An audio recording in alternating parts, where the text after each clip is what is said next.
fankalazana ny fafitopolo taona ny filora varomanana nakotrika ny fankalazana. Etsika ho fitakinany marina etsy amin'ny mangrony fotoana amin'ny sabotsy.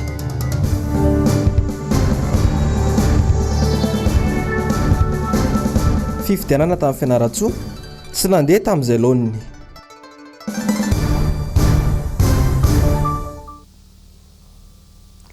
Ankafaliagna tompo-kilasy tompovavy nandesinay mitsidika ny tokantranao amin'ity niany ity matinaly ny Alakamisy fa 12 ny volana Desambra taona 2020 sy 2000. Tonga soa ato amin'ny fotoagna ny vaovao magnano karibo amintsika jiaby ny tenako anaraka ny vaovaontsika hatramin'ny farany. Teny amin'ny Magro Tanjombato no nanamariana ny tsingeritaona fa 70 naterahan'ny filoha nasionaly ny antoko tiako Madagasikara sady filoham-pirenena malagasy teo aloha. Andriamatoa Marc Ravalomanana tamin'ity niany ity sesilany ny firarintso ho azy na ny avy eto an-toerana izany na ny avy amin'ireo faritra maro sy ny avy any ivelany ihany koa. Ankoatra ireo olo izay tonga marobe teny amin'ny Magro Tanjombato. Ny andindiny izay tateriny Germain no Menjanahary sy Toky Ramarolahy.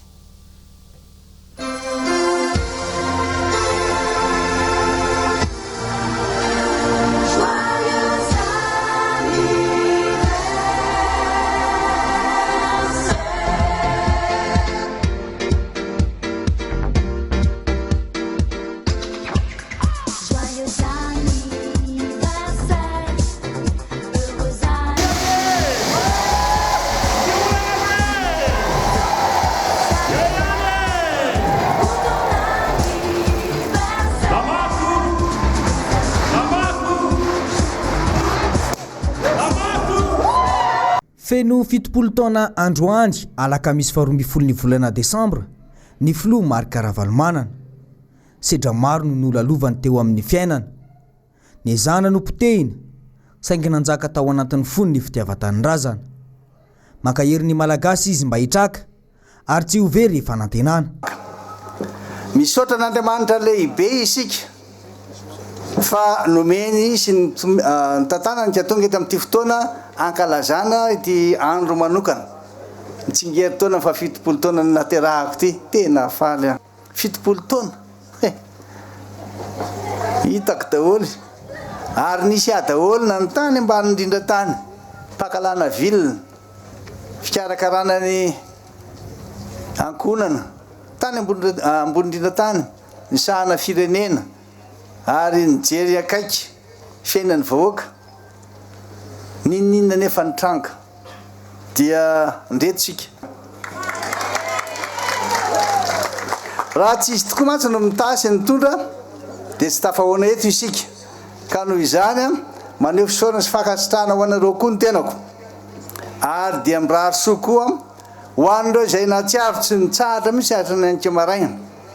izay mahatsiaro miarahaba mirary soa mitsodrano misaotra betsaka voaraika avokoa izy reny ary ho an'ireo tsy mba afaka miaraka amintsika eto dia mandefa zao fisaorana manokana zao fantatro fa ny eto aterana na ny lavitra na ny akaiky na ny pita dia samy mahatsiaro avokoa ary ny rahaba ka dia isaorana ianareo na ny malagasy na ny vahiny dia samy nahatsiaro avokoa ka dia hoe aminareo hoe zava-dehibe ho anahy manokana ny mahita an'ireo olona marobe zay miarahaba manokana mirary soa ary indrindrindrindra mbola vonina tanteraka hiasa iaraka amintsika hitrakary vahoaka malagasy satria raha tsy mitrakitsika raha tsy mijorotsika tsy hitany olona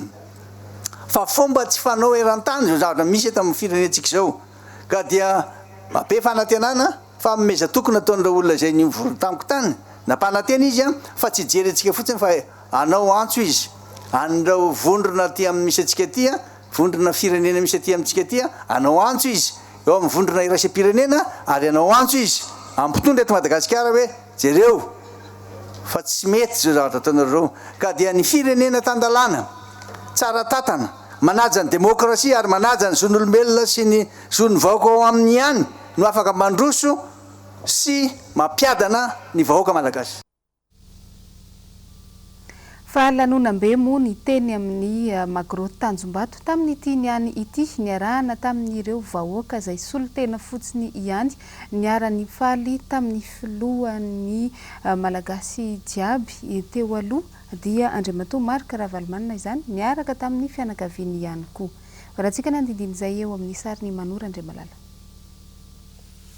Ny tenin'Andriamanitra nalaina tao amin'ny Salamo fa 2:70, ny andininy fa 2:70 ka hatramin'ny fa 2:70 tapany A no natao teny filamatra nankalazana ity andro ny 2:70 Desambra ity. Daty nahatsiarovana ny nahaterahan'ny filoha nasionaly ny antoko tiako Madagasikara. Fitombom-bavahana lehibe nanomezam-boninahitra n'Andriamanitra no nentina nanokafana izany ny alohan'ny rosoana tamin'ny lanonana fiaraha-misakafo. Mandra-pahantitrareo hoy Andriamanitra nampitondrany an'i Isaia zany, mandra-pahantitrareo dia tsy miova, mandra-pahafotsy volonareo dia za ihany no isahirana hitondra anareo. Manaiky isahirana amintsika Andriamanitra hatramin'ny fahaterahantsika ka hatramin'ny fanteratsika. Aza matahotra izy andidiny anjeliny aminao mba hiaro anao eny amin'ny lalana rehetra izay alehanao, eny an-tanany no hitondran'ireo anao. Eto am-pamaranana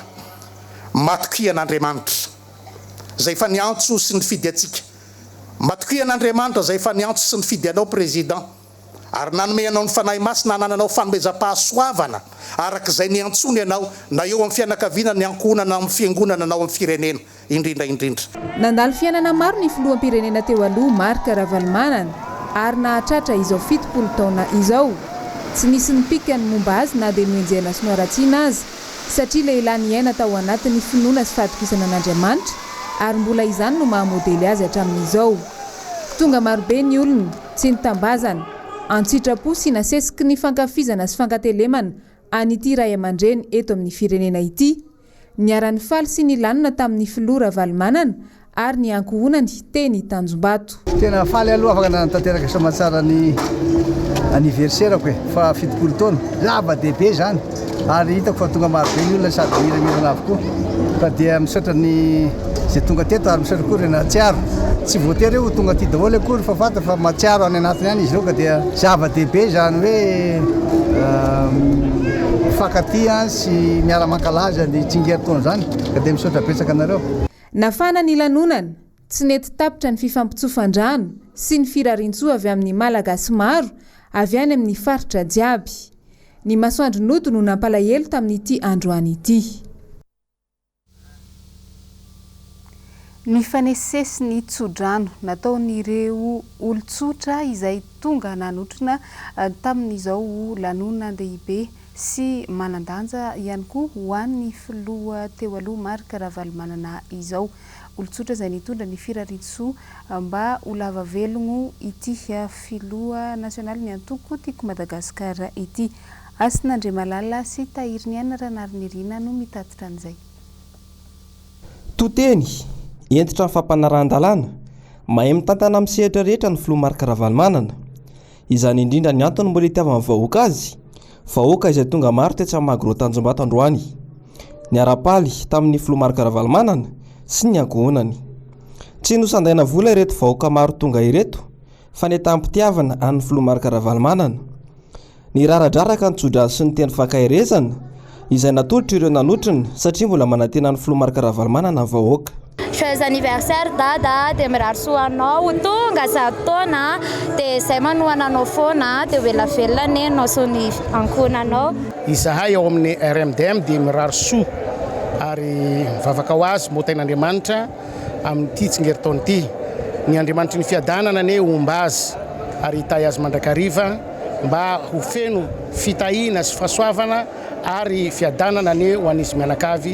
ary ho ambiny ny zava-manasatra amin'ity tany izay nomen'Andriamanitra iriariany eto amin'ity Madagasikara ity. Izahay ato anatin'ny MCF moa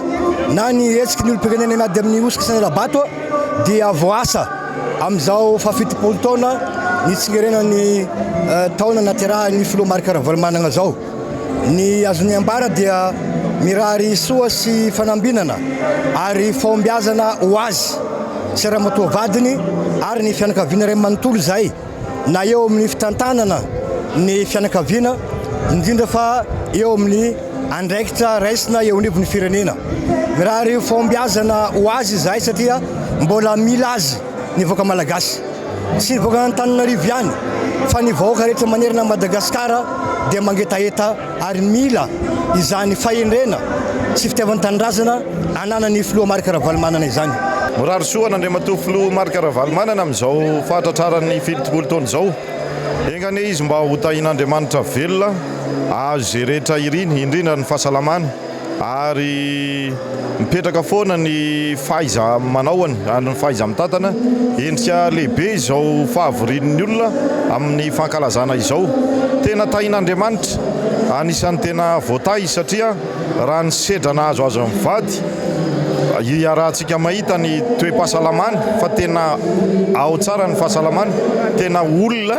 tena nambian'Andriamanitra manoka ny président Ravalomanana ary dia fifaliana lehibe ho anay be ny tanàna lany tamin'tiako Madagasikara manana azy ary mbola maniry koa izay ihany tena hiara hiasa akaika amin'ny filoha Marika Ravalomanana. Raha natao jeritodika ny tantaram-piainany dia lehilahy mahery tsy manana ny fahaiza manao ny manokana ny filoha Ravalomanana indrindra eo amin'ny sehatra ny fitariana olona sy ny fitantanana ny firenena. Fa nanararaotry ny fotoana tamin'ity niany teo iny ny filoha Marika Ravalomanana ny korangesany momba ny fahoriana izay mahazo ny vahoaka malagasy nambarany fa mila vahaolana farany izay aingana izany. Germaine Menjanahary eo amin'ny rindran-tsary ny Tokiramarolahy. Tsy ny eto Madagasikara irery ihany fa hatrany ivelany no mitampimbava amin'ny fandikan-dalàna izay ataon'ny fitondrana eto Madagasikara. Isan'ny nampaharary ny vahoaka malagasy ny fanimbazimbana ny safidiny tao anatin'ny fifidianana teo ary henony izao tontolo izao izany. Tsy ela koa rehefa tamin'ny faran'ny herinandro tao iny dia tany ivelany tenako niona sy nivory niaraka tamin'ireo tompon'andraikitra ambony dia ambony nijery zay fomba rehetra mba tena metrahana marina eto amin'ity firenentsika ity zany hoe demokrasia zany na metoky izy ireo ary nampanantena fa tsy maintsy anampy ary indrindraindrindra ametraka marina zany eto Madagasikara. Toy izany keo ireo malagasy zay nionana tao anatin'izany ny filoham-pirenena teo aloha zay tena nafinaritra tokoa ny fionana fa dia mifandray tanana tamin'ny voalohany fa tamin'ny fahandroany tena nimbokevitra. Zay ny maha-kristianina atsika, zay maha olon'Andriamanitra atsika. Maninona ny mahatonga manao an'izany zava-dehibe amiko loatra ny vahoaka malagasy, zany hoe mametraka marina amin'ity tany ity, zany hoe fanajana ny zo maha olombelona ny olombelona zany, manana zo ankalaza ny aniverserany izy, manana zo isotro rano madio izy, manana zo ifaly araka ampiarabelona aminy izy. Zany zo zany tamin'ny atalata fahafolon'ny volana Desambra teo dia niaraka indrindra tamin'ny fankalazana ny zon'olombelona zay iraisa-tany manera-tany zany dia nankalaza an'izay daholo. Dia ny ambon'ireo planena mieritreritra mba aiza ireny fanajana ny zo any Madagasikara, ahoana ireny fanajana ny lalàna velona sy ny lalam-panondrenany any ivelany any. Ohatra ataontsika ohatra kaiky mihitsy samy malala nareo any États-Unis zavatra kely resaka telefonina fotsiny fanaovan'ny président Trump tamin'ny président ukrainiana dia hoe ampiasaina izy maika moa fa aty amintsika nilaza fa hoe zavatra tsy ao anatin'ny lalam-panondrenana toy ny soratra hoe gouverneur na hoe provisoire dia hoe kena koa oringa président ny ACC ny toerana zay misy anareo ane dia atao gardien constitution hoe io tsy azo interprétena mihitsy constitution n'olona anankiray firenena anankiray tsy azo interprétena, tsy azo asiana soratra hoe provisoire zany io ka minona tsy hovaina koa ny anaran'ny président hoe andao atao empereur provisoirement aloha azo atao nge zany raha tianao atao hoe ditenikeo anao eny arava dia araky ny anina dia andao aloha provisoirement mba tonga azy empereur dia andao atao empereur matoa amin'ny teny an'izany mahatsapa aho fa tena tsy rariny loatra ntsony manjo eto fa nitsakitsahana ny lalàna fa nososena hoe tandremana ataony andrak'andriamaso io lalam-panondrenana io. Zay ny teny voalohany ataon'ny président tao ingana andritrany demanda raha tsy mijery akaiky ny zavatra misy eto amintsika ny fitondrana dia tsy hita vahaolana mihitsy ary tsy maintsy miasa miaraka amin'ny rehetra ka zay milaza hoe isika zany a tokony kendry mandrakariva zay fihavanana mamalagasy zay tokony hitodika amin'izany hoe fampihavanana fisin'ny fandripahalemana mba hisin'ny fiadanana raha nandalo tetange mpamparay masina dia ny teniny hoe tsisy mihitsy ozy izy zany fiadanana ao amin'ny firenena anankiray zany raha tsisy ny fandripahalemana tsisy fiadanana raha tsisy ny fandripahalemana inona natao hoe fandripahalemana raha mahita tsara nareo reo netraketraky ny sasany vonon'olona etseroa ahoana nanan'olona fiadanana noho izany tokony eritreretiny reny teniny ray aman-dreny reny mahafantatra tsara izao no tokony atao mahafantatra tsara izy hoe isika eto Madagasikara koa tokony tsy angina zay olona mahalala satria tsika mangina dia verindre tsy fa mety natao dia toy izy any ihany ka raha tsy manao exemple ianareo mpitondro tsisy mihitsy zany fiadanana sy zohan'ny voky zany koa ny anareo mpitondro zany a dia anaovana antsoavy hoe mba hajao reny lalàna fa tsy azo atao mihitsy ny mendany rehefa filoham-pirenena ianao dia ajereva raha misy vahaolana azonareo vahana vahao rehefa tsisy dia lazao fahendrena any amin'ny firenena rehetra rehefa fatany fa tsy ho vitany le asa miala izy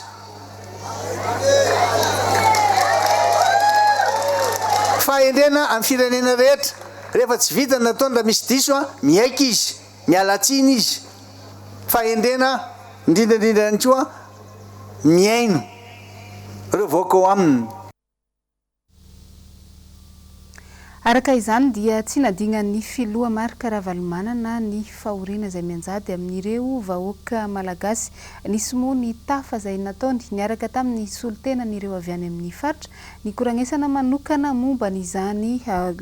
fahoriana mahazo ny vahoaka izany indrindra ny eo amin'ny lafiny tsy fandriam-pahalemana izay mipaka any amin'ny andavanandro ny mponina ny andindin'izay eo amin'ny rindran-tsary ny Manora Andriamalala. Tsy mitsahatra ny mitaraina ny mponina avy any amin'ny faritra eto Madagasikara satria mahazo vahana loatra ny tsy fandriam-pahalemana ary misy fiantraikany amin'ny sosialim-bahoaka izany. Ny manam-pahefana tokony hamany olana indray azy no tozary fampitahorana sy manao tsindry. Mitovy tsy misy valaka ny zavatra nitranga tao amin'ny 2009 tany atsimo ny zavatra mitranga tao fa andian'olo be dia be ny tany atsimo fa zao ndray dia andiana miaramila miaraka amina be no mandraoky ny ombolo tena tany tsy misy fanjakana tany tsy tandalana ny misy any amin'ny faritra tsy mandefa. Zao candidat ao amin'ny commune Tanimeva district Morombe miaramila mihitsy ny sakana anahy ary tena nitifitra ny vahoaka maro ny maratra maro ny voan'ny masony ny lohany dia nentinay ny verina tany Tiliara ary mbola tsy navela narasabato koa ny tenako hatra amin'izao mbola mipetraka ny barazy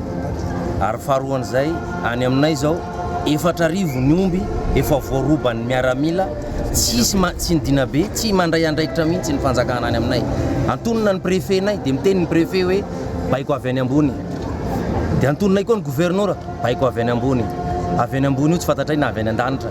tonga aty zahay dia mitaraina mafy aty amin'ny manam-pahefana koa ary aty amin'ny ray aman-dreny rehetra. Tsy hita mazava ny vahaolana andesy ny fitondrana amin'izao hoy ny filoha teo aloha Marika Ravalomanana. Nahatsiaro manokana ireo malagasy izay miaina ao anatin'ny fahasahiranana ny tenany tamin'ity androany ity. Tena miantso sy mitaraina izy ireo hoe mba vonjeo zahay ny tsy mampotra ny tsisy fanjakana eto. Inona mahatonga an'izany? Zay lela zakay manao kely tsy mba mamindro ary mieritreritra ny reo any hoe tsy vita mihitsy. Aiza ve zao dia hoe maramila zao mibahana azy sitrao tanàna nefa izy polo tanàna nefa izy candidat maire tanàna aiza ve dia avela fotsiny anjaka any ny eritreritra ny sasany. Zay lela zay hoe misy zavatra tsy voafahatra zao ny olana eto dia ny olona mifandripahalemana tsy ny eto Antananarivo renivohitra CUA ihany ny manodidina fa ny any Tanimeva misy an'izany ny any Toliara faritra tsy mandrefana iny misy an'izany ary indrindrindrindra ho ihanonareo indrindrindrindra ny tena zava-doza dia sakafo hoanin'ilay olona any tsisy hoaniny sakafo ilay olona any ary ny tahotra tsy andaniny tsy mba miainatra ny olona rehetra izy fa dia anjakan'ireo le mihevitra ny tena tsy fitratry ny aloko. Isan'ny tsy afoizan'ny malagasy ny filompanorina ny TIM ny fahaizany mitady vahaolana manoloana ny zava-mitranga mahazo ny vahoaka. Mbola manana fanantenana nefa Andriamatoa Marika Ravalomanana fa tsy maintsy ho tafavoaka amin'izao fahoriana lalina izao i Madagasikara raha samy mijoro ny olom-pirenena kiraikiraiky. Lafim-baovao hafa dia fotoan-dehibe hitakina ny marina ny amin'ny sabotsy ho avy izao ifampitaona eny amin'ny magrobe horirika ireo jiaby izay mahatsiaro fa noverezin-jo sy ny aran'ny tsirariny tamin'ny fifidianana izay nitanterahana farany teo iny. Asin'Andriamalala sy Andry Rakotomalala no mitatitra ny andinidiny. Mitontolona efa natomboka amin'ny ady amin'ny tsy fahamarinana nitranga tamin'ny fifidianana ben'ny tanàna lasa teo. Tsy rarahany antoko tia maherery intsony ity tolona ity fa efa raha mivaivay manerana amin'ny Madagasikara. Manentana antsika vahoaka malagasy rehetra izay mahatsiaro fangiry firina amin'izao fotoana izao mba ho tonga maro eny amin'ny magro zavatra tsotra no tadiavintsika dia ny voan'ny fahamarinana satria tsapa amin'izao fotoana izao fa manjaka loatra zany tsy fahamarinana zany izay iarahantsika baribary dia ho an'ny taranakitsika no antony atongavantsika any koa dia manentana antsika rehetra tompoko mba samy tonga eny amagro amin'ny sabotsy amin'ny folo. Io tsy ho an'ny hoe antoko tia marery ihany fa ho antsika vahoaka malagasy. Miantso antsika rehetrarehetra izay tia fahamarinana ary manentana antsika niza tsy safidianana antoko politika na fivavahana na firohana hafa fa izay mitadiny marina dia miantso antsika rehetra ho tonga eny amagro be horirika amin'ny sabotsy amin'ny folo. Hitaka ny marina antsika tsy anaiky ho sosena ny fahamarinana fa mba ho fiainana amin'ny marina nanoizantsika nyity firenena malalatsika ity. Manentana antsika rehetra zany izay rehetra tsy nifidy tamin'ity fifidianana ben'ny tanàna ity nefa nifidy tamin'ny fifidianana solombavam-bahoaka maro ianareo no niverina sy nimenimenina dia tongava eny amin'ny magro be horirika amin'ny asabotsy io tsy hanavahana mihitsiny tsy hoe ny tima ihany na hoe ny inona ihany tsisy antoko tsisy resaka antoko tsisy resaka finoana fa izay rehetra natsaro fa niverezin-jo dia tongava fa hitaka ny fahamarinantsika mba hiverenany zoantsika. Manentana ao antsika tanora dia hiady amin'ny tsirariny tsika ary hijoro dia tongava eny amin'ny magro fa rehetra izay tanora vonona hiatrika niady izay ho atao. Manentana antsika tanora mba ho tonga ao amin'ny magro amin'ny asabotsy ho avy izao indrindra ho antsika tanora izay rehetra voakasika satria no avintsika voakasika amin'ilay zavatra hitaka ny fahamarinana isika hiady amin'ny tsirariny sy ny tsy marinitsika dia tongava maro manentana anareo rehetrarehetra tsy vahoaka n'Antananarivo rery fa na isika rehetrarehetra manerana Madagasikara ary dia entanina mba ho tonga amin'io asabotsy io amin'ny folora maraina ny fanombohan'ny hetsika amin'ny sabotsy ho avy izao etsy amin'ny magro be horirika. Niboaka tamin'ny fahanginany ihany koa ny mpikatroka tima avy ao fianaran-tsoa tamin'ny alalan'ny mpitarika azy ireo manoloana ny tsy fanarahan-dalàna izay nitranga nandritra n'ireny fifidianana no tanterahana ny 7 Novambra ireny ary magnano antsoavo izy ireo amin'ny tompona ndraiky mpanjakana mahefa mba isiny ny fampiarana ny tena zava-misy marina sy hipoirany marina tamin'iny fifidianana iny. Ravora Zafimahenina sy Andry Rakotomalala.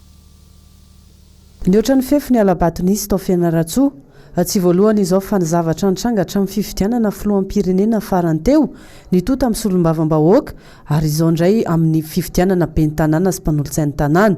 Efa nametraka fitoriana teny anivon'ny fitsarana amin'ny sahana ny ady amin'ny fanjakana ny tima manentoerana nitorony tsy fanarahan-dalàna marobe miaraka amin'ny pirofo. Fianarantsoa dia ohatrany hoe magnanagna olona tazomindreo nombre ny liste ao anaty nombre ny olona anatin'ny bureau de vote anankiray ataontsika hoe 522 ohatra fa misy olona ao anatin'io 522 nifidy tamin'ny député io tsy ao fa olo hafa no ao fa tazomindreo fotsiny le 522 manana profo amin'izay agnay ary hapetraka ao amin'ny tribunal administratif fianarantsoa zany. Misy olona manakara-pifidianana fantatra tsara ny numéro-ny tamin'ny député igny rehefa avy ny fifidianana ben'ny tanàna hafa koa ny numéro-ny manana profo amin'izany agnay. Zany hosiko zany no nanaovana fifidianatsika teto fitiavana fahefana be loatra ve fitiavana inona loatra no naandikana lalàna ohatra zany inona ny tanjona fitiava-tanindrazana ve zany fitiavana hoe hampandroso ve zany tsy fampandrosona zany dia lazaina hoe ny tima manakorotana non nga ny tima nanao lisy mpifidianana ho vavana ohatrany nga ny tima nangana bato fa io baiko avy any amin'ny fanjakana no mampanao an'io tokony ho assumen'ny fanjakana hoe nasapany raha sy mety ataosika reto olo retoko amin'ny teny sa mahamegna sany amin'ny teny hoe sa mety raha nataosika raha misy fitiavatany-drazana magnindra teneny hoe foagno ary ny fividianana zay natratrarana sy mety indrindra avy regny sotra zany mba isiany filaminana avy regny de ataovy milamina tsara fa ngahy de vonona ny ana hilalao aizany rehetrarehetra mba sa hijoro no nitombosoan'ny firenena mba sa hijoro mba isahoany marina amin'ity firenenantsika ty fa izay fizoroantsika zany zany ny fandraisantsika anjara amin'ny raha-pirenena fa raha mpitondra koa te hitondra ny marina te hitondra hoe hisy zavatra tsara hampandrosany ty Madagasikara ty asehoy ny marina ary henoy ny feony vahoaka hoe tsy mety ity menanareo ny fahefana fa hoeto amin'ny marina ary ianareo ataosika hoe mpitondra fanjakana no tokony voaloha laharana amin'ny fanazana zany lalàna. Lafim-baovao hafa dia tonga nitsidika ny filohan'ny antenimiran-olona teny amin'ny lapamaintso ny Anosikely androany ny chargé d'affaires ny masovony Indonésie eto Madagasikara anindita Harimurti Axioma hanamafisana ny fiara-miasa eo amin'ny firenena rotontamo no anisany votoantony izany resaka izany Ravora Zafimahenina sy Tahiriny Aina Ranariny no nanangona ny vaovao. Vonona ny fanometana amin'ny fampandrosoana ny Madagasikara i Indonésia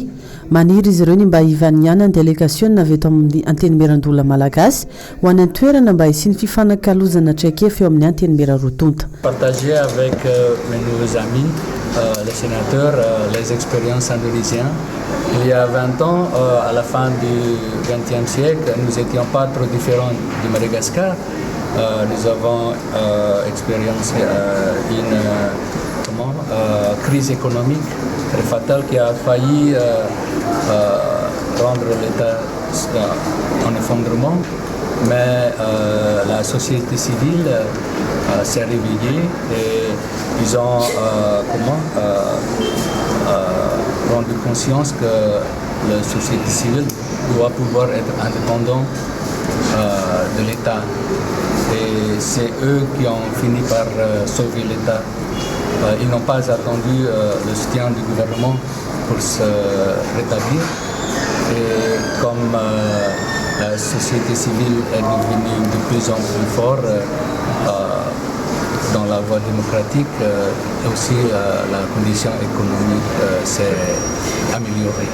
Nambarandriva koa vao fa vonona ny anamafy ny fiara-miasa izay efa nisy teo amin'ny firenena rotonta ny antenimiran-dolona malagasy na eo amin'ny lafiny ara-ekonomika na ara-tsosialy na ara-kultoraly anisan'ny firenena tsara ny tahaka tokoa i Indonésia raha misehatra ny fampandrosoana. Vaovao mifandraika amin'ny teknôlôjia dia feno 20 taona tamin'ity niany ity ny nidiran'ny internet teto Madagasikara.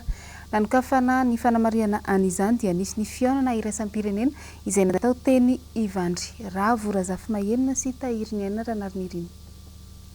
Ny taona 480 no niditra teto Madagasikara ny internet 20 taona taty aoriana tsy netsasaky ny malagasy akory no mahay mampiasa izany. Ny tanjona tokony tratrarina moa zany tompoko dia heverina fa isika malagasy tsirairay matetika mantsy zao rehefa tena jerentsika dia ohatrany hoe ny aty amin'ny tanan-dehibe ihany no heverina fa voakasika nyty resaka internet ity fa ny tanjona zay heverina fa anatin'izay 20 taona zay dia ny Madagasikara ray manontolo ahenika azy na eo amin'ny lafiny teknôlôjia na eo amin'ny lafiny tiktoneny any amin'ny tokantrano tsirairay avy any dia afaka ikirakira sy andray an-tanana zay zavatra tombontsoa rehetra manodidina an'io fitaovana io.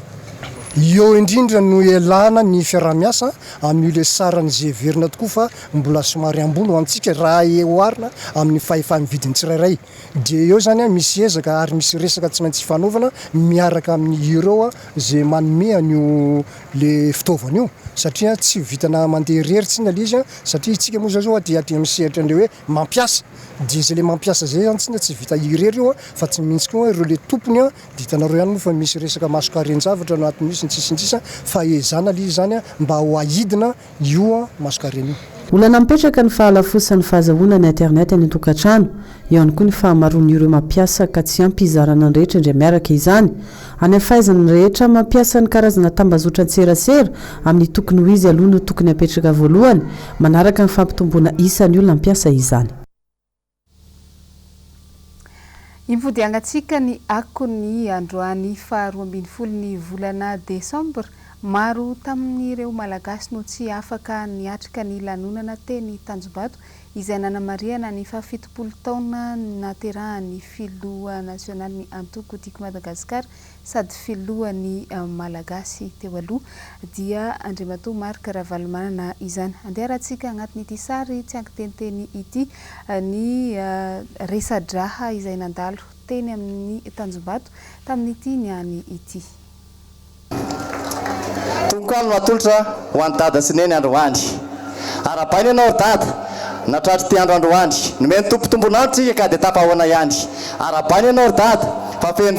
feny fitopolo taona andro ray izay manandaza natokany faliana sy ravaona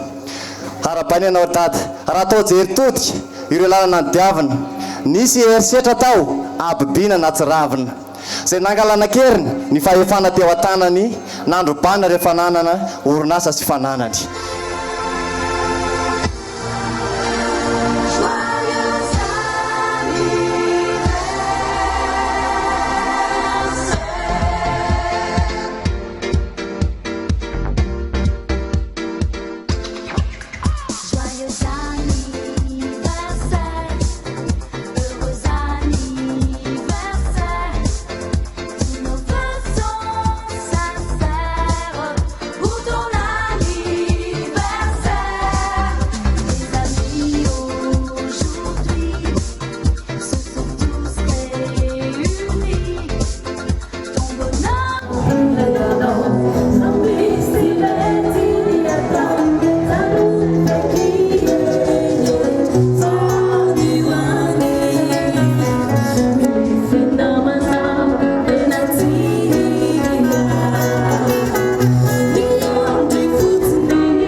Ny ekipa ny MBS jiaby moa dia magnantitry ny firarintsoa ho an'Andriamatoa Marc Ravalomanana amin'izao fahafitopolo taona nahaterahany izao. Iny ihany koa tombokilay sy tombokivavy nandesitsika mamarana ny vaovao tamin'ity niany ity mankasitraka anao nanaraka izany hatramin'ny farany. Isorana bevata ihany koa ny teknisianina jiaby sy ny mpiara-miasa izay niaraka nanatotosa an'izao vaovao natolotra teto izao. Mametraka ny samy tsara ao amintsika jiaby ny tenako amin'ny manaraka koa. Veloma toa.